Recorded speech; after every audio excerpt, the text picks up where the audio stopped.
Hey guys, it's David Caviness, certified financial planner here.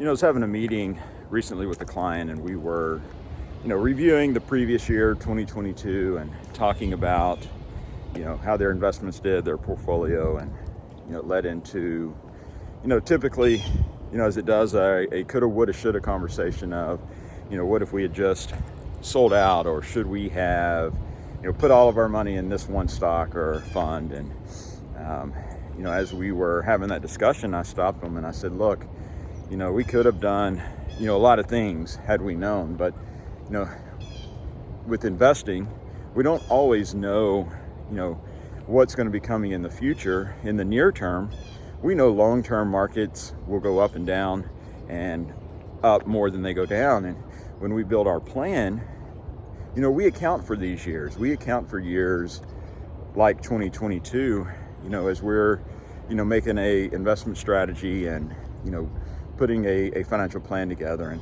this client stopped me and he said, what do you mean by that? We account for these years. And so, as we were talking, I said, look, here's your plan. We've updated some numbers in it. I said, but, when we put this together, we have to make some assumptions. And one is, what is the required rate of return? What return do we need to get for you to be successful? And in this particular case, it was, 7%, and that's what we've been running, our model on. And I said, look at this, and I pulled up a chart of the S&P and, took it back, to the beginning of 2000. And, I said, look at each year how the S&P's done, and how many years did the S&P do 7%? As you looked at it, it was kind of eye-opening, because there was never a year that, on this particular point, that the market did exactly 7%. It was up, 10, 15. It was down, some in some years. But, when we averaged that out, that average got us where we needed to be. So, when I say that we build plans with, years like 2022 in mind, it simply just means that we know there are going to be down years.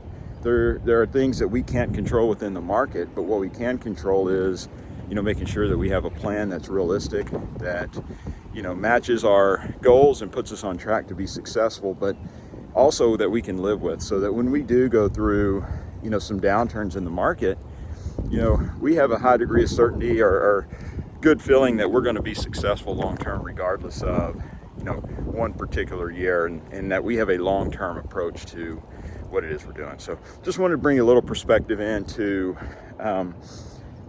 the investing and portfolios and the financial plans that we put together, and how that relationship of, maintaining a long-term perspective really pays off when you have a plan that you can live with, you can stick with, and that is attainable. So hope you guys have a great day. It's beautiful out.